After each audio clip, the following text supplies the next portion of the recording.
함께 보도록 하겠습니다. 22장 1절로 30절 한 절씩 봅니다. 부형들아, 내가 지금 여러분 앞에서 변명하는 말을 들으라.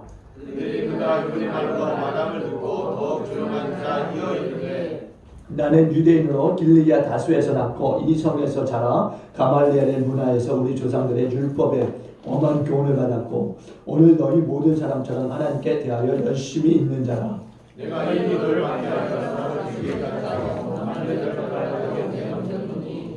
이에 대제사장과 모든 장로들이 내 증인이라. 또 내가 그들에게서 다메섹 형제들에게 가는 공문을 받아가지고 거기 있는 자들도 결박하여 예루살렘으로 끌러다가 형벌받게 하려고 가더니, 나는 그 다메섹에 가까이 갔을 때 오정진에어 그들의 하늘로부터 큰 빛이 나를 들어주시네. 내가 땅에 엎드러져 들으니 소리가 있어 이르되, 사울아 사울아 내가 왜 나를 박해하느냐 하시거늘, 내가 대답하되 주님 누구시니까? 아니 이르시되 나는 내가 박해하는 나사렛 예수라 하시더라. 나와 함께 있는 사람들이 빛은 보면서도 나에게 말씀하시는 이의 소리는 듣지 못하더라. 내가 이르되 주님 무엇을 하니까? 주께서 이르시되 일어나 다메섹으로 들어가라. 내가 해야 할 모든 것을 거기서 누가 이르게 하시거늘. 나는 그 빛의 광채로 말미암아 볼 수 없게 되었으므로 나와 함께 있는 사람들의 손에 끌려 다메섹에 들어갔노라. 율법에 따라 경건한 사람으로 거기 사는 모든 유대인들에게 칭찬을 듣는 하나님과 보니까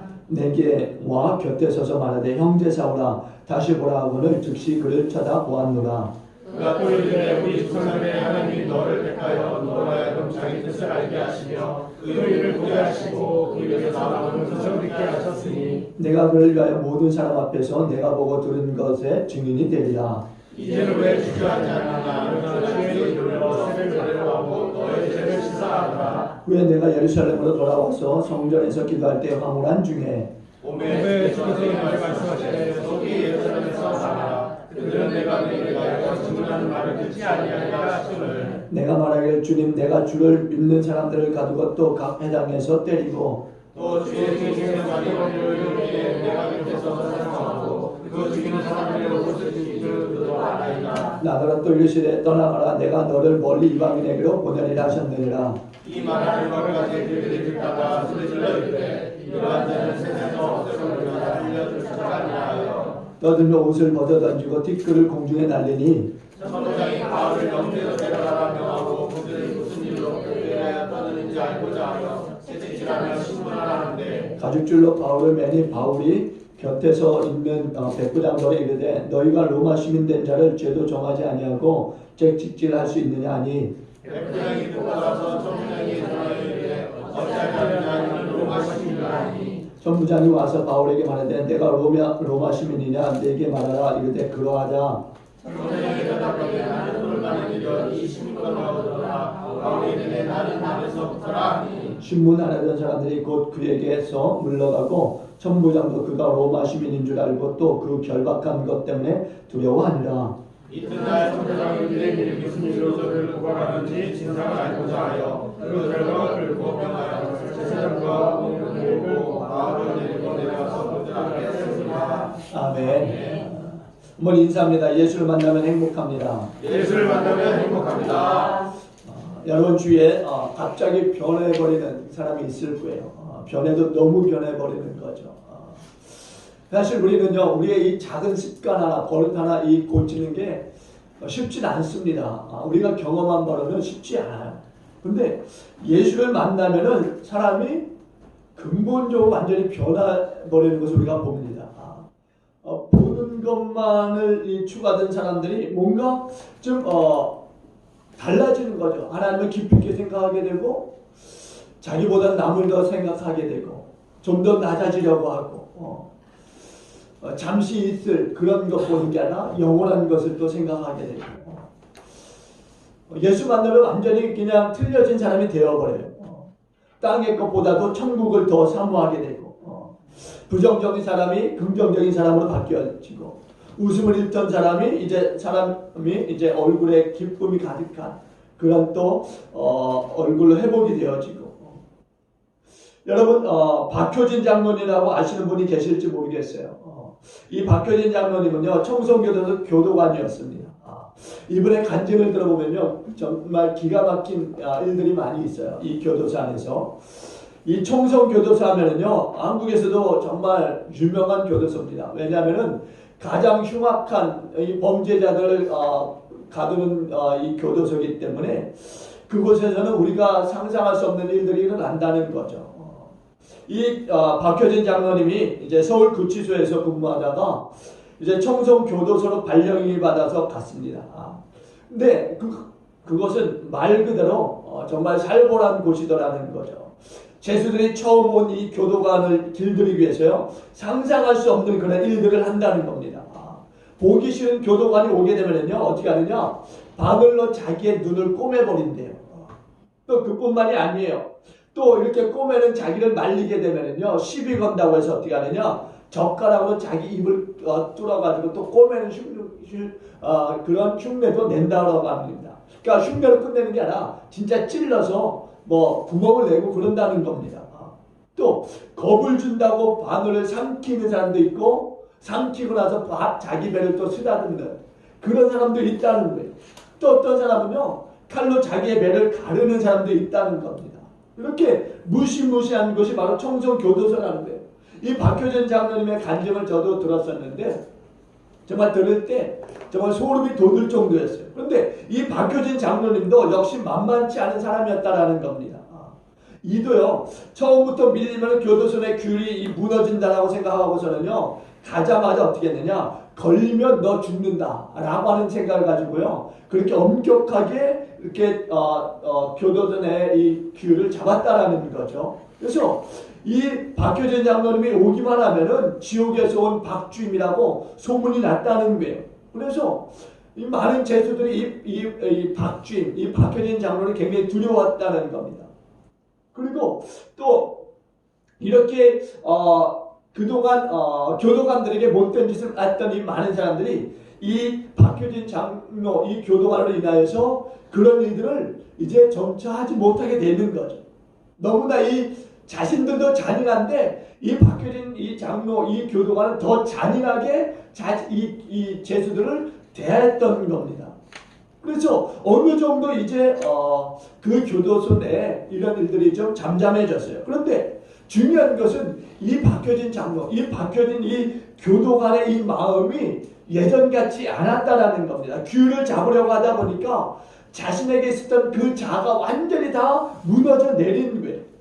그래서 매일같이 술과 담배로 또 노름으로 그렇게 시간을 보내게 되는 겁니다. 그러다가 1987년 1월 어느 날에요, 한 집사님으로부터 이런 말씀을 듣게 됩니다. 너희는 너희가 하나님의 성전인 것과 하나님의 성령이 너희 안에 계시는 것을 알지 못하느냐 라고 하는 이 말씀을 듣게 되면서 그 말씀에 찔림을 받고 완전히 주 앞에 무릎을 꿇게 되는 거죠.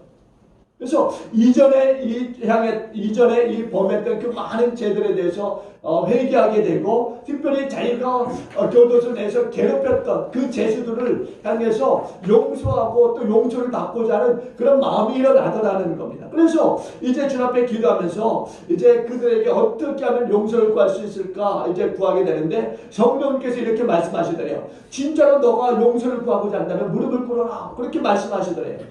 근데 이 박효진 이 교도관의 이 생각에는, 아니 내가 그래도 명색이 교도관인데 어떻게 죄수들에게 무릎을 꿇을 수 있겠습니까? 저는 그렇게 하지 못합니다. 그렇죠? 성령님께서 계속적으로 강권하여서 말씀하시더라는 거예요. 그래서 어떻게 했느냐, 이 박효진 이 교도관이, 그럼 하나님, 성령님 내가 말씀에 순종하겠습니다 라고 이제 성령님께 이제 말씀을 드리고, 이제 자기가 이제 괴롭혔던 이제 그 교도가 범죄자를 찾아가서 용서를 구하게 되는데, 그 사람의 이름이 영수라고 해요. 영수. 근데 영호라고 하는데요, 이 영호라고 하는 사람 앞에 가서 이제 무릎을 꿇고 자신이 지금까지 괴롭혔고 못된 짓 했던 이것에 대해서 오히려 회개하고 용서를 구하는 거예요.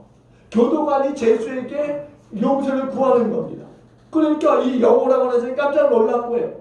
자기가 얼마나 괴롭혔는지 정말 이 사람만 보면은 오금이 저릴 정도였는데, 자기에게 와서 무릎을 꿇고 용서를 구하니까 마음이 녹아내린 거예요. 그래서 자기도 무릎을 꿇고 이제 이 바뀌어진 장로를 끌어안고 함께 이제 서로가 용서를 하고 눈물로서 이제 하나님 앞에 회개하게 되는 겁니다. 그러고 났는데 이 영호라고 하는 사람이 완전히 바뀌어지더라는 거예요. 어떻게 바뀌어졌느냐? 교도소 내 청성 교도소 내 전도자로 바뀌어진 거예요. 그래서 이 영호라고 하는 사람이 만나는 이 제수들마다 복음을 전하는 겁니다. 또 전할 때 어떻게 전하느냐? 자기가 이제 이 바뀌어진 장로, 이 교도관으로부터 처음 이제 용서를 구할 때 그 일들을 생각하면서 이제 복음을 전할 때마다 그래 뭐가 있잖아 이렇게 얘기할 때마다 눈물을 흘리는 거예요. 이 영호라고 하는 이 제수자가. 그러면서 자기가 이제 만난 예수님에 대해서 증거하는데 많은 사람들이 이 영호라고 하는 이 제수의 이 간증을 들으면서 다 무너져 내리는 거죠. 그리고 예수를 영접하게 되고. 그래서 이 교도소 안에 뭔가 이제 이 변의 역사가 일어나더라는 겁니다. 그래서 이제는 교도소 내 많은 사람들이 예수를 영접하게 되고 또 이제 교도소 내 문화들이 바뀌어지고 그런 역사들이 이 바뀌어진 장로님을 통해서 일어났더라는 겁니다. 우리가 오늘 찬송했던 524장의 이 찬송가 후렴처럼 예수 믿는 것은 받은 증거 많도다. 정말 우리가 예수 믿음을 통해서 우리 가운데 변화가 일어나게 되고 그 변화의 역사들이 끊임없이 계속적으로 나타나고 있는 그런 삶을 우리가 살아가고 있는 줄로 믿습니다. 오늘 바울에게 있어서도 잊을 수 없는 체험이 있어요. 사실 다메섹에서 이제 예수를 만나는 이 간증이라고 하는 것은 그의 생에 있어서 끊임없이 사람들에게 간증되어지는 이런 말씀이라는 거죠. 어디를 가든지 바울이 이 말씀을 증거했다라는 겁니다. 오늘 본문의 말씀은 그 말씀이에요. 바울이 예수님을 만나는 일들이 상세하게 기록되어져 있는 거죠. 바울은 지금의 예루살렘에 도착해서 로마 천부장에 의해서 안토니오 요새의 이 계단에 서서 이제 예수를 증거하고 있는 겁니다. 그러면서 자신의 간증을 하고 있는 거예요. 자신이 다메섹에서 이제 예수를 만났던 그 일들을 간증하고 있는 거죠. 그 예수가 메시아이심을 증거하고 있는 겁니다. 오늘 본문은 그때 이 바울이 설교했던 그 말씀인데요. 바울의 이력을 보면 아주 독특해요. 여러분 바울이 어떤 사람입니까? 오늘 본문 3절 이하에 보면 이렇게 말씀하고 있어요. 3절 이하에 보니까 나는 유대인으로서 길리기아 다수에서 낳고 이 성에서 자라 가말리엘의 문화에서 우리 조상들의 율법에 엄한 교훈을 받았고 오늘 너희 모든 사람처럼 하나님께 대하여 열심히 있는 자라 이렇게 말씀합니다. 바울은 어디 출신이라고요? 길리기아 다소 출신이라고 말합니다. 다소라고 하는 지역은요 길리기아 지역의 이 중심 도시예요. 로마가 이 지역을 정복하고 나서 BC 64년에요. 길리기아 주를 조직하게 되는데 이 다수의 총독부를 세우게 됩니다. 총독부를 세우게 되는데 이 도시가 가이사 황제에게 굉장히 충성을 했어요. 그러자 이 가이사 황제가 어떻게 하느냐? 자치 제도를 이 도시 가운데 주는 겁니다. 그래서 엄청난 자유를 보장해 주는 거예요. 세금도 면제해 주기도 하고 특히 아덴이라든가 알렉산드리아에 맞먹는 이 대학들이 이제 이 지역에 세워지게 됩니다. 그러니까 이 지역은 교육도시로서 자리를 잡게 되는 거예요. 그리고 바울이 11살 때 이제 이 유대에서 이제 유학을 와서 율법 교육을 받게 되는데 이 바울의 이 부모님의 이 교육열이 얼마나 뜨거웠는가를 우리가 짐작해 볼 수 있는 대목입니다. 그리고 이 바울은 나면서부터 로마 시민권을 가지고 있었다라고 합니다. 당시에 로마는요 세계를 지배하는 그러한 제국이었어요. 그러니까 로마 시민권을 가지고 있다라고 하는 것은 그 사람은 함부로 할 수 없다라는 것과 같은 거예요. 무법하게 재판을 받지도 않고요. 또 채찍으로 고문을 당하지도 않고 세계 어디를 가더라도 특혜를 누릴 수 있는 사람이 바로 로마 시민권을 가지고 있는 사람이었다는 겁니다. 그래서 많은 사람들이 로마 시민권을 얻으려고 이제 돈을 주고 사게 되는데 글라우디오 이 황제 때는요. 로마 정부가 부족한 재원을 채우기 위해서 어떻게 했느냐? 이 시민권을 팔았어요. 굉장히 싼 값에 팔았습니다. 그리고 네로 황제 때는 이제 아주 비싸게 이제 그 로마 시민권을 팔게 됩니다. 근데 바울은 보니까 나면서부터 로마 시민권을 가지고 있던 사람이에요. 그러니까 우리가 짐작하건대 그의 부모님이나 아니면 선조 가운데 좀 로마 정부에 큰 공을 세운 사람이 아니었을까 라는 생각을 가질 수 있는 거죠. 또는 부모님은 아니고 그 부모님 위에 그 선조들이 고위청에 좀 근무했던 그런 일들이 있지 않았을까 그런 생각을 가져요. 왜냐하면 바울이 나면서부터 로마 시민권을 가졌다는 것은 그 부모도 로마 시민권자이라는 거죠. 그러니까 그 부모의 부모 누군가는 좀 고위층의 사람들이었을 것이다 이렇게 짐작하는 겁니다. 특별히 권위 있는 학자 이 람세이라고 하는 이 학자에 의하면은요 다수에 사는 이 유대인 다수는요 BC 171년경에 이제 시민권을 얻게 되는데 그 중에 일부는 폼페이에 의해서요 로마 시민권도 겸하여 받았다 이렇게 이야기해요. 그러니까 우리나라 말로 이야기하면은 한국 국적도 있고 미국 국적도 가지고 있고 그러니까 두 개의 국적을 동시에 가지는 그런 사람들이 있었다라는 겁니다. 그러니까 바울을 보게 되면은 굉장히 대단한 그 신분의 사람이었다라는 것을 우리가 짐작할 수 있는 거죠. 또 이 바울을 보니까 유대인이에요. 유대인. 종교적으로 보니까는요 특별히 선택받은 백성이 유대인 아닙니까? 빌립보서 3장 5절에는 이 바울이 이렇게 고백해요. 나는 8일 만에 할례를 받고 이스라엘 족속이요 베냐민 지파요 히브리인 중에 히브리인이요 율법으로는 바리새인이다 이렇게 이야기합니다. 그러니까 자기의 이 몸속에는요 조금도 이방인의 피가 섞이지 않은 순수 혈통의 유대인임을 강조하고 있는 거예요. 그래서 히브리 민족의 이 정통성을 분명하게 이야기하고 있는 거죠. 어려서부터 이 전통 유대인으로서의 교육을 받은 유대인이다 이렇게 말하고 있는 거예요. 특별히 그가 이제 유학을 와서 누구에게 교육을 받았습니까? 가말리엘 이 선생 밑에서 율법 교육을 받았어요. 당시에 이스라엘에는요 율법에 이 온건파가 있었고 또 진보파가 있었습니다. 이 온건파와 진보파가 양대 산맥을 이루고 있었는데요. 진보주의 이 강경파라고 할 수 있는 샴마리 학파가 있어요. 이 샴마리 학파는 굉장히 유명한 학파입니다. 그리고 보수주의 이 온건파라고 할 수 있는 할렐 학파가 있었는데 가말리엘 선생은 바로 할렐의 손자였던 거예요. 그러니까 엄청난 이 선생 밑에서 바울이 교육을 받고 있는 겁니다. 특별히 보수주의 교육을 받았던 것을 우리가 볼 수 있는 거예요.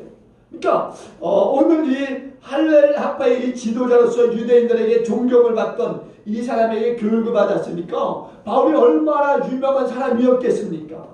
젊었을 때 이미 스데반을 쳐 죽일 수 있는 그런 권위를 가지고 있었던 사람이 바로 바울이라고 하는 사람이에요.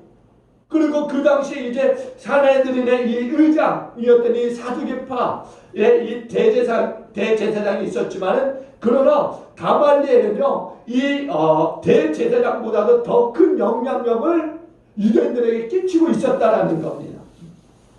그러면서 바울이 이제 다메섹에서의 이 사건을 증언하게 되는데 오늘 보면 6절과 7절에 보니까 이렇게 증거가 하고 있어요. 한번 우리 6절 7절 봅니다. 6절 7절 다 같이 봅니다. 시작. 가는 중 다메섹에 가까이 갔을 때쯤인데요. 오련히 하늘로부터 큰 빛이 나를 둘러 비추매 내가 땅에 엎드려서 들으니 소리 있어 이르되 사울아 사울아 내가 오늘 각하느냐 하시거늘. 아멘. 여기 보니까는요 다메섹이 어떤 도시냐? 다메섹은요 이미 우리가 창세기를 보면 오래전부터 나와 있는 도시예요. 여러분들 아브라함이 이제 롯을 구출할 때 어디에서 이제 구출하게 되느냐? 다메섹이라고 하는 이 지역, 지역의 이 좌편에 있는 호바라고 하는 도시에서 이제 조카 롯을 구출해내게 됩니다. 이 롯이 한때 이제 그돌 라오메라고 하는 이제 그 집단에게 이제 전쟁 가운데 이제 포로가 되어진 일들이 있었어요. 그 가족들이 다 이제 잡혀가서 끌려간 일이 있었는데 바로 아브라함이 다메섹의 이 좌편에 있는 이 호라고 하는 호바라고 하는 이 지역에 가서 구출해내는 것을 보게 됩니다. 그러니까 다메섹은 이미 창세기서부터 존재했던 지역이고 그 이름이 꾸준하게 이제 내려와서 이제 이 신약 시대에도 그렇게 다메섹으로 불려진 것을 보게 되므로 우리는 이 다메섹 지역이 얼마나 오래된 지역인가를 우리가 볼 수 있는 거죠. 그리고 다메섹은요, 헬라가 세계를 지배하기 전에는요, 수리아, 지금의 이 시리아의 수도였어요. 그리고 바로 이 도시에 바로 많은 성도들이 숨어 있었던 겁니다. 그런데 여기에 숨어 있던 이 성도들을 잡아 끌어가려고 이 바울이 지금 온 거예요. 그리고 가는 도중에 어떻게 다메섹이라는 이 지역에서 호련히 큰 빛을 만나고 이제 주저앉는 그런 사건을 이제 바울이 만나게 되는 겁니다.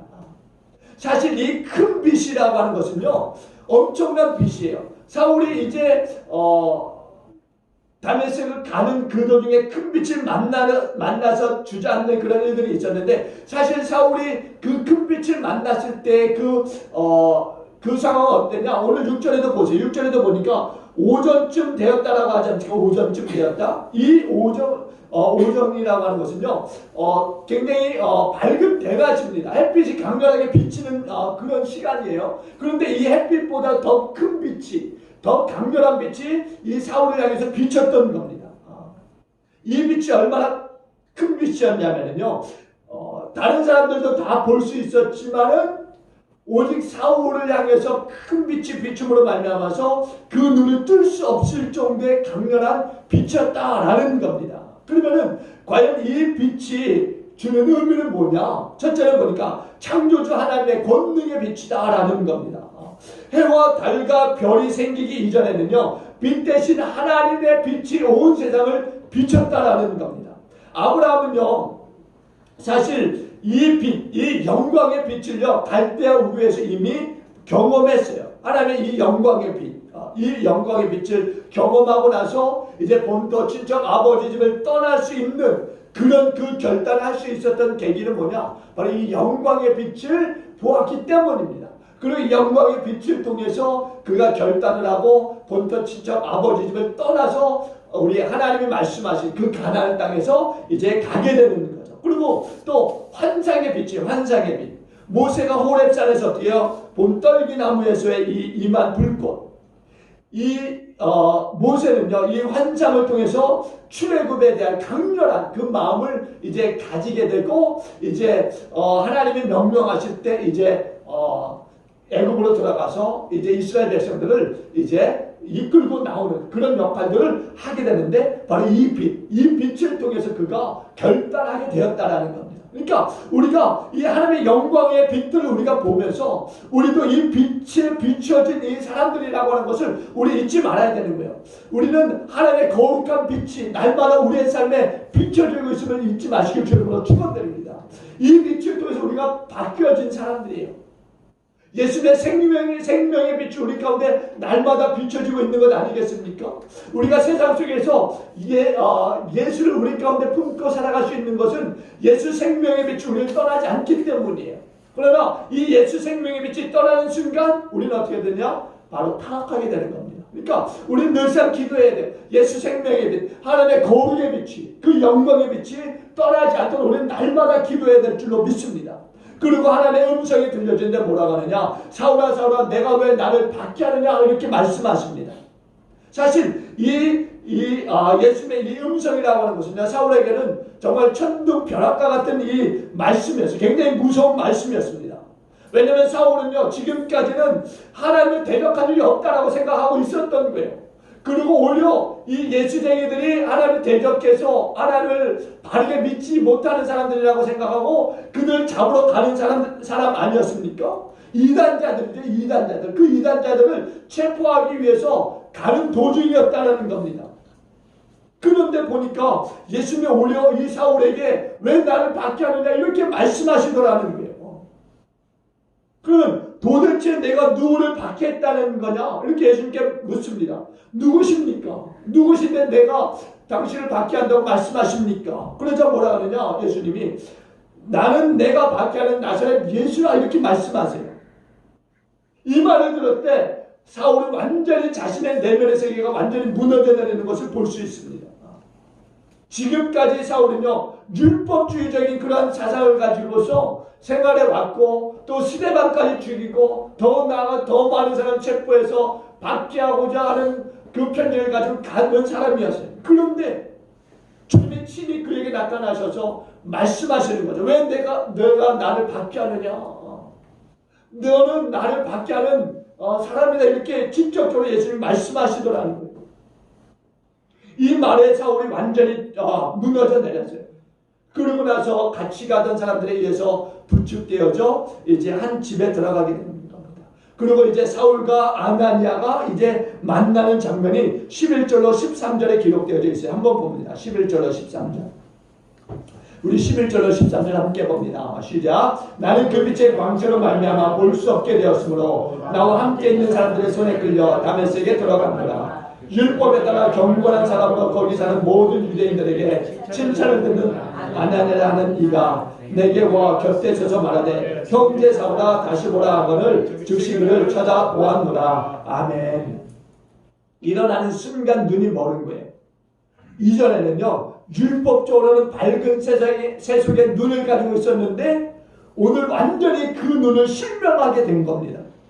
이제는 이 눈으로서는 하나님을 볼 수도 없지만은 죄를 할 수도 없는 상황에 이르는 거예요.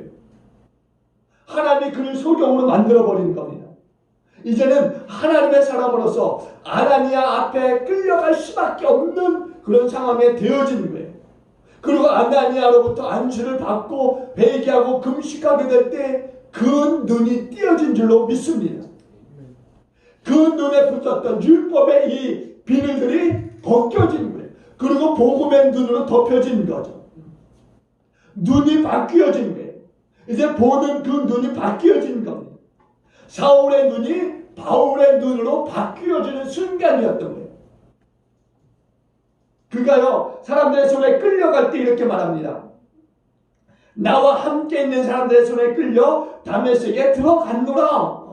사람들을 이끌고 아나니아나 또 그 무리들을 잡아가지고 예루살렘으로 가려고 했던 사람이 오히려 반대가 되어진 거예요. 오히려 아나니아에게 끌려가야 되는 형국이 되어진 거죠. 완전히 주객이 전도되어진 이런 상황이 되어진 겁니다. 근데 다행스러운 것은 뭐냐? 아나니아와 같은 경건한 종을 만났다라는 거예요, 사울이. 이거 불행 중 다행 아닙니까? 만약에 자기와 똑같은 사람을 만났다면은 아마 엄청난 그 박해를 받았을 거예요. 그런데 경건한 종 아나니아를 만남으로 인해서 그의 눈에 그 율법의 이 비늘이 벗겨지는 그런 놀라운 체험을 하게 되는 겁니다. 그러면서 이제 22절로 25절에 보니까 바울이 로마의 이 시민권에 대한 이 주장을 이렇게 하고 있어요. 22절로 25절 우리 함께 봅니다. 22절로 25절 우리 함께 봅니다. 시작. 이 말하는 것까지 그들이 듣다가 소리질러 이르되 이러한 자는 세상에서 없애버리자 살려둘 자가 아니라 하여 떠들며 옷을 벗어 던지고 티끌을 공중에 날리니 천부장이 바울을 영내로 데려가라 명하고 그들이 무슨 일로 그에게 대하여 떠드는지 알고자 하여 채찍질하며 질문하라 한대. 아멘. 여기 보니까는요, 군중들이 굉장히 흥분해 있는 모습을 보게 돼요. 왜 흥분했느냐? 바울의 이 설교를 듣고 나서는 흥분해 버리는 겁니다. 어떤 설교였느냐? 유대 민족이 복음을 받아들이지 않아서 이 복음이 이방인들 가운데 가게 될 것이다, 이렇게 말하고 있는 거예요. 이 유대인들은 전혀 그런 일을 상상하지 못했습니다. 복음은 오직 자기들의, 아니 하나님은 오직 자기들만 아는 하나님으로 착각하고 있었던 거예요. 그런데 이 바울이라고 하는 사람이 떡 나타나서 한다는 말이 뭐냐? 이 복음이 이제 너희들 가운데가 아니라 이방인들 가운데 갈 것이다, 이렇게 말하니까 그 말에 화가 나버린 거예요. 그래서 이 성난 군중들이 어떻게 하느냐? 보니까 22절 23절에 이러한 놈은 세상에서 없어버리자 살려둘 자가 아니다, 이렇게 떠들면서 옷을 벗어 던지기까지 하면서 티끌을 공중에 또 날려버리는 일들을 하게 되는 거죠. 첫째는 떠들었다 말합니다. 떠들었다. 무리들이 소동하기 시작하는 거예요. 여러분, 군중들이 모였을 때 가장 무서운 것이 뭔지 아십니까? 유언비예요. 유언비를 통해서 이 군중들을 완전히 뭐라 그럴까 좀 여론몰이를 하는 거죠. 여론몰이. 그래서 사람들로 하여금 완전히 정신 나가게 해버리는 거예요. 그래서 그 일에 완전히 빠져들게 하는 거죠. 오늘 바울을 가리켜서 뭐라고 하느냐, 민족의 배신자라고 말하는 거예요. 민족의 배신자. 그러면서 두 번째 보니까 옷을 벗어 던졌다라고 했어요. 옷을 벗어 던졌다. 이것은요, 옷을 벗어 던졌다는 것은 이제 신분을 완전히 벗어 던지는 것을 이야기합니다. 그 정도로 이 바울의 말에 미쳐버리는 거예요. 화가 난 겁니다. 그리고 세 번째 보니까 뭐라고 하느냐, 티끌을 공중에 날렸다고요. 티끌을 공중에 날렸다. 이것은요, 대폭동이 일어나기 직전의 상황이에요. 이제 성난 군중이 완전히 폭발하기 직전의 모습을 말씀해주고 있는 겁니다. 그러니까 이런 상황을 지켜보는 천부장이 어떻게 하느냐, 이 바울을 격리시켜버리는 거예요. 영내로 끌어가라 이렇게 이야기합니다. 그런데 이 천부장은요, 아직 히브리어를 잘 모르는 사람이었어요. 그래서 바울에게 헬라어를 아는가 이렇게 물어보게 됩니다. 21장 37절에 보니까 이렇게 말씀해요. 제가 읽어드릴게요. 바울을 데리고 영내로 들어가려 할 그때 바울이 천부장에게 이르되 내가 당신에게 말할 수 있느냐, 이르되 내가 헬라 말을 아느냐 이렇게 이야기합니다. 유대인들에게 친근감을 주기 위해서 히브리어로 증거하고, 그리고 이 성난 군중이 폭동을 일으키는 것을 보고서 소요가 날까 두려워서 바울을 격리시키는 것을 보게 됩니다. 그러면서 이 천부장이 생각한 게 뭐냐, 이렇게 군중들이 화가 나는 이유가 어디 있느냐는 거죠. 그러면 뭔가 이 바울에게 범죄적인 그런 뭔가 있지 않을까, 그런 생각을 가지게 된 겁니다. 왜냐하면 이 군중들이 너무 화가 나가 있고 또 폭동을 일으키기 직전이니까 뭔가 이 바울이 엄청난 범죄를 저지르지 않았을까라는 이 생각을 천부장이 하게 되는 거예요. 그래서 이제 어떻게 합니까? 이 바울을 이제 묶어서 채찍질을 하려고 하게 되는 거예요. 그랬을 때 바울이 어떻게 하느냐? 자기가 로마 시민권자임을 밝히는 겁니다. 당시 로마인들에게는요, 뚜렷한 제명이 없이 채찍질을 한다든가 묶는 일들이 금지되어 있었습니다. 그런 일들을 할 수 없었던 거예요. 채찍은 노예들에게나 사용했던 것들이었어요. 그래서 오늘 이 천부장이 즉시로 이제 그 일들에 대해서 이제 그만두게 되는 것을 보게 됩니다. 근데 이 천부장은 어떤 사람이었느냐? 돈 주고 이 시민권을 샀던 사람이에요. 돈 주고 로마 시민권을 산 사람이에요. 근데 바울은 태어날 때부터 로마 시민권자예요. 그러니까 엄청난 차이가 있는 겁니다. 자기는 돈을 주고 로마 시민권을 샀는데 바울은 날 때부터 시민권자. 완전히 틀린 거죠. 오히려 이 바울이 더 이 천부장보다 높은 지위의 사람인 것을 볼 수 있는 거예요. 함부로 할 수 있는 사람이 아니라는 거예요. 이 바울을. 여러분, 우리가 오늘 22장의 이 말씀들 보면서 깨달을 수 있는 것은 다른 게 아니에요. 하나님은요, 사명자에 대해서 반드시 끝까지 지켜주시는 하나님이신 것을 믿으시기 바랍니다. 여러분, 바울이 이렇게 어려운 상황 속에서도 하나님은 그로 하여금 복음을 끝까지 전할 수 있도록 하나님이 그를 지켜주시고 인도하고 보호하고 계시다는 것을 우리가 볼 수 있는 거예요. 여러분, 사람이라고 하는 것은요, 달리 변하는 게 아닙니다. 오늘 보세요. 사람은요, 다른 것으로 변하지 않아요. 바울이 여러 가지 그 자신의 경력들을 이야기합니다. 그런데 이 경력이 자신을 변화시키지 못했고 바꾸지 못했던 것을 우리가 볼 수 있는 거예요. 오직 이 사울이 바울로 바뀌어진 것은 뭐냐? 예수를 만남으로 인하여서 바뀌어진 줄로 믿습니다. 다메섹에서 예수를 만남으로 인해서 그 인생이 바뀌어진 거예요. 학문이 그를 바꾸지 못했고요. 로마 시민권이 그를 바꾸지 못했습니다. 오직 그를 바꾼 것은 예수라는 거예요. 예수와 복음이 그를 바꾼 줄로 믿습니다. 오늘 우리의 삶 속에서도 마찬가지예요. 오늘 우리가 이 교회 안에서 예수를 만남으로 인해서 우리가 바뀌어지는 줄로 믿습니다. 또 우리는 날마다 예수를 만나야 되는 줄로 믿습니다. 우리의 인생이라고 하는 것은 우리가 말을 잘하듯 사람이니까 인간인지라, 그래서 우리는 늘상 예수를 만나지 못하면 다시 돌아가는 그런 경향이 있는 거예요. 그래서 우리가 날마다 예수를 만나야 될 필요성이 바로 여기에 있는 겁니다. 날마다 우리가 예수를 만나지 못하면은 또다시 우리가 옛날로 돌아갈 수 있는 거예요. 그래서 오늘도 여러분들이 주 옆에 나옴으로 인해서 예수를 만나고 다시 한번 예수를 통해서 바뀌어진 인생을 또 한 주간 살아갈수록 끊임없이 예수의 이름을 부르고 예수를 찾아낼 줄로 믿습니다. 우리 주님께서 이렇게 말씀하세요. 고린도후서 5장 17절에 보니까 그런즉 누구든지 예수 그리스도 안에 있으면은 새로운 피조물이라. 예수 그리스도 안에 있어야 된다는 거예요. 예수 그리스도 안에 있어야 새로운 피조물이라는 겁니다. 저와 여러분들은 날마다 예수 그리스도 안에 있어야 될 줄로 믿습니다. 혹시나 우리가 살아가면서 혹시나 예수 밖에서 생활하고 있지는 않은가 돌아보고 혹시나 내가 그렇게 하고 있다면 예수 안으로 빨리 돌이켜야 될 줄로 믿습니다. 그러면서 하는 말이 이전 것은 지나갔으니 보라 새 것이 되었도다.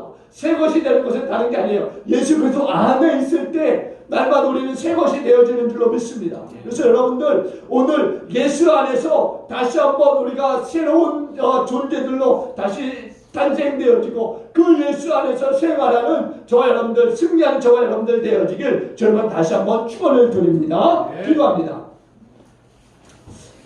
좋으신 하나님 감사합니다. 주님 우리가 이 선견 시대를 통해서 다시 한번 우리가 예수 안에 있는가 한번 돌아볼 수 있게 하여 주심을 감사합니다. 주님 우리가 정말 예수 안에 있다라가면서 우리는 예수밖에 행동을 하고 있지 않습니까? 주님 이러한 우리들을 하나님 깨닫게 하여 주시고 돌이킬 수 있도록 주님 인도하여 주시옵소서. 우리가 그것을 잊어버리고 혹시나 계속적으로 예수밖에 생활을 하고 있지는 않은지 하나님 정말 우리를 하나님 돌이킬 수 있도록 하나님 인도하여 주시옵소서. 예수 만난 인생이야말로 사울이 바울로 되어진 것처럼 완전히 바뀌어지는 것을 믿습니다. 우리가 혹시 완전히 바뀌어지지 않고 있다면 머물러 있다면 정말 우리는 아직도 예수님을 완전하게 만나지 못한 인생인 것을 알고 정말 우리가 예수 안으로 완전히 들어가서 완전히 바뀌어진 새로운 피조물로 살아갈 수 있도록 하나님 축복하여 주시옵소서. 그러니까 우리 모든 성도들이 그렇게 바뀌어진 인생 또 그 바뀌어진 인생이 계속적으로 바뀌어지는 인생으로 나아갈 수 있도록 주님 앞에 나가는 우리 모두가 되게 하여 주시옵소서.